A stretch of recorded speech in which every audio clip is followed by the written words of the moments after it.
मानसीचा आज आपल्या सासरी पहिला दिवस होता. भाऊजय, नणंद, काकी सर्वजणी मस्करी करून हसत होत्या. अक्षत खोलीत येताच सुधा काकीने त्याचा कान ओढत म्हटले, "अरे लबाडा, थोडेही थांबवत नाही का तुला? आयुष्यभराची सोबत आहे. थोडा धीर धर." मानसीने बघितले की सर्वजण थट्टा मस्करी करत होते. मात्र अक्षतची आई म्हणजेच मानसीची सासू माधुरीच्या चेहऱ्यावर कुठलेच भाव नव्हते. महागडे कपडे आणि दागदागिने घालूनही ती अतिशय सर्वसाधारण दिसत होती.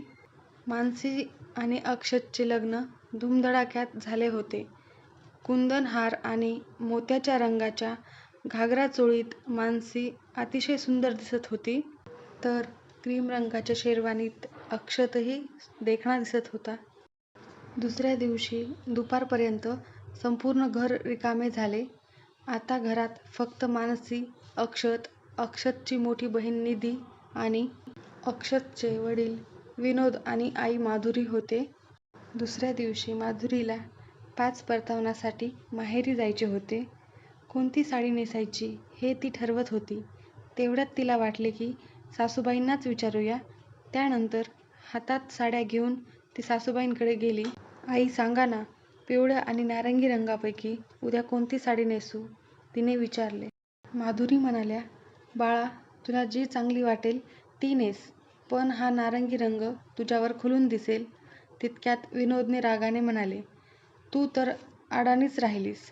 डोळ्यांना खुलणारा हा रंग थंडीत चांगला वाटतो, एप्रिल महिन्यात नाही." माधुरी एकदम गप्प बसल्या. विनोद म्हणाले, "मानसी बाळा, तू निधीला विचार." मानसीला आपल्या सासऱ्यांचे सासूबाईंशी असे वागणे अजिबात आवडले नाही.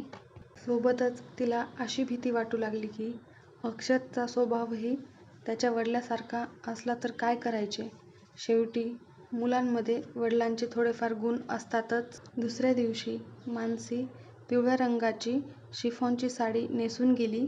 माधुरी यांनी सकाळी बटाट्याची भाजी आणि मूग डाळीचा हलवा बनवला होता.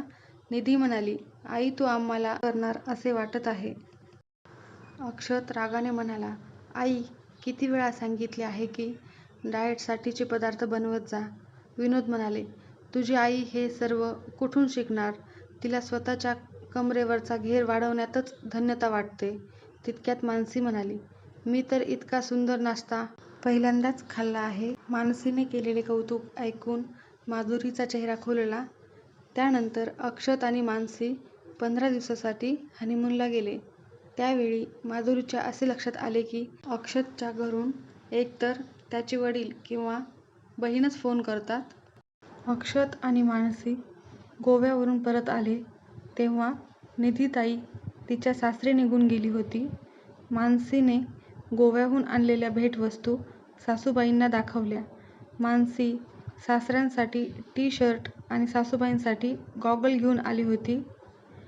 माधुरीसाठी आणलेल्या भेटवस्तू पाहून विनोद म्हणाले, "मानसी बाळा, हे काय घेऊन आलीस तू तुझ्या सासूबाईंसाठी?"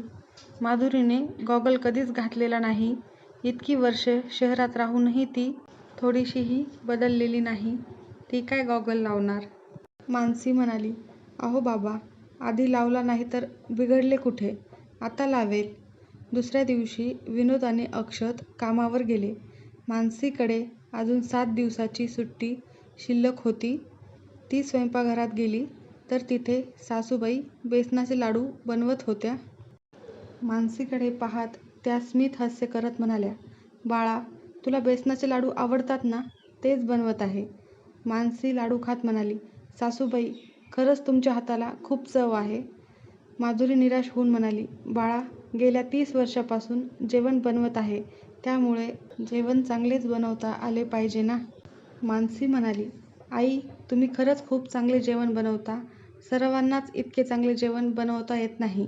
मानसीच्या लक्षात आले की तिची सासूबाई घरकामात पारंगत होती, पण ती अजिबातच नीटनेटकी राहायची नाही.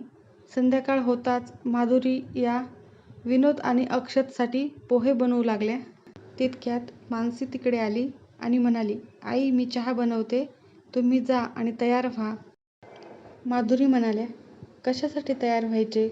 मानसीने त्यांना नवीन ड्रेस दिला आणि म्हणाली, तुम्हाला नीटनेटके पाहून बाबा खुश होतील. विनोद आणि अक्षत घरी आले तेव्हा गरम गरम चहाचे घोट घेत अक्षत मानसीला त्याच्या कामावरील प्रोजेक्टबद्दल सांगू लागला. विनोद यांनी माधुरीकडे एक तिरपा कटाक्ष टाकला आणि टोमणा मारत म्हणाले, माधुरी, मीही तुझ्यासोबत कामावरील प्रोजेक्टबद्दल चर्चा करू शकलो असतो तर किती बरे झाले असते. माधुरी डोळ्यातील अश्रू लपवत स्वयंपाकघरात गेल्या. कपडे बदलताना विचार करू लागल्या की विनोद यांनी आत्तापर्यंत कधीच तिला पत्नीचा सन्मान दिला नव्हता. सतत तिला अडाणी म्हणायचे.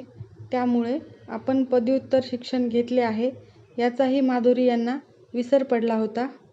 रात्री मानसीला राहवले नाही. तिने अक्षतला विचारले, बाबा सतत आईचा अपमान का करतात? अगं, बाबा खूप हुशार आहेत आणि आई बावळटसारखी वागते. त्यामुळे बाबा तिच्याशी असे वागतात, अक्षतने सांगितले. नंतर मानसीला मिठीत घेत म्हणाला की प्रत्येकजण माझ्यासारखा नशीबवान नसतो की त्याला तुझ्यासारखी हुशार आणि सुंदर पत्नी मिळेल. दुसऱ्या दिवशी जेव्हा माधुरी आणि मानसी एकट्या होत्या तेव्हा माधुरी म्हणाली, आई, तुम्हाला वाईट वाटत नसेल तर एक विचारू का? तुम्ही बाबांची प्रत्येक गोष्ट का ऐकता? माधुरी म्हणाल्या, बाळा, मी तुझ्यासारखी हुशार आणि सुंदर नाही. शिवाय स्वतःच्या पायावर उभी नाही. मानसी म्हणाली, तुम्ही सुंदर दिसता. तुमचा बांधाही कमनीय आहे. फक्त चेहऱ्यावर स्मित हास्य ठेवायची गरज आहे. माधुरी म्हणाल्या, उगाच मस्करी करू नकोस. माझी सासू, नणंद, भाऊजय इतकेच नाही तर माझी मुलेही मला अडाणी समजतात. मानसी म्हणाली, आई, तुम्हाला असे वाटते कारण तुम्ही तसा विचार करता. तुम्ही जसा तुमच्याबद्दल विचार कराल तसाच दुसरेही करणार. रात्री जेवताना मानसीने विनोद यांना विचारले की बाबा, आपल्या आई खूप छान जेवण बनवतात. आपण त्यांना एखादा व्यवसाय सुरू करून दिला तर? विनोद हसत म्हणाले, बाळा, आजचे जग सादरीकरणाचे आहे. माधुरीसारखे जेवण तर कोणीही बनवू शकते. मार्केटिंग आणि इतर कामे कोण करणार? तुझी सासूबाई कोणाच्या पुढ्यात साधे 2 शब्दही बोलू शकत नाही. तिने आयुष्यभर काहीच केले नाही. मग आता 51 वर्षाच्या वयात काय करणार? दुसऱ्या दिवशी जेव्हा माधुरी स्वयंपाकघरात काम करत होती तेव्हा मानसीने व्यवसायासंदर्भातील सर्व आराखडा तयार केला. तिने माधुरीचे स्वयंपाकघर नावाचं एक यूट्यूब चॅनल तयार केले. त्यानंतर म्हणाली, आई, तुम्ही जे काही बनवाल त्याचा मी व्हिडिओ करेन. हळूहळू सबस्क्रायबर वाढतील आणि त्यातून लोकांना तुमच्या हाताच्या चवीबद्दल समजेल. शिवाय यातूनच तुम्ही तुमचे स्वतःचे उत्पन्न मिळवू शकाल. माधुरी घाबरून म्हणाल्या, बाळा, मला हे जमणार नाही. मानसीने खूप आग्रह केल्यामुळे माधुरी तयार झाल्या. मात्र घाबरून त्यांच्या हातून शेवभाजी करपली. माधुरी म्हणाल्या, सांगितले होते ना तुला, मी बावळट आहे, काहीच करू शकणार नाही. मानसी मात्र काहीच ऐकून घ्यायला तयार नव्हती. संध्याकाळी म्हणाली, आई, सर्वात आधी तुम्ही तयार व्हा. त्यानंतर काहीतरी साधा नाश्ता बनवा. आपण या नाश्त्यापासून सुरुवात करू. माधुरीने कसाबसा गव्हाच्या पिठाचा हलवा बनवला. मानसीने त्याचा व्हिडिओ तयार केला. त्यानंतर तोच व्हिडिओ आपल्या कार्यालयात आणि व्हॉट्सॲप ग्रुपवर शेअर केला. संध्याकाळपर्यंत माधुरीच्या व्हिडिओला 200 व्ह्यूज आले आणि 3 ते 4 कमेंट मिळाले. एकाने लिहिले होते, बायको असावी तर अशी, सुंदर, सुशील आणि पाककलेत निपुण. मानसीने सांगितले, बघा आई, कितीतरी लोकांना तुम्ही बनवलेला नाश्ता आवडला. दुसऱ्या दिवशी माधुरी स्वतः पदार्थ बनवण्यासाठी तयार झाल्या. या नवीन व्हिडिओमध्ये त्यांच्या चेहऱ्यावर पहिल्यापेक्षा जास्त आत्मविश्वास दिसत होता. सून मानसीसोबतचे ते 7 दिवस कधी गेले हेच माधुरीला समजले नाही. त्या 7 दिवसात माधुरी हसायला आणि स्वतःवर विश्वास ठेवायला शिकल्या. मानसी कार्यालयात जायची तयारी करत होती. माधुरी तिच्या खोलीत आल्या आणि म्हणाल्या, बाळा, आता त्या चॅनलचे काय होणार? मानसी म्हणाली, आई, आपण दररोज संध्याकाळी एक व्हिडिओ बनवूया. शिवाय कुणाच्याही मदतीशिवाय स्वतःचा व्हिडिओ कसा बनवायचा हे मी तुम्हाला अगदी सोप्या पद्धतीने शिकवेन. मानसीकडून मिळालेले प्रेम आणि सन्मान यामुळे माधुरी यांच्यातील आत्मविश्वास जागा झाला. सतत त्यांच्या चेहऱ्यावर स्मित हास्य झळकू लागले. हळूहळू मानसीच्या मदतीने त्या ऑनलाईन ऑर्डर घेऊ लागल्या. आज माधुरी यांना त्यांचा 10,000चा पहिला चेक मिळाला.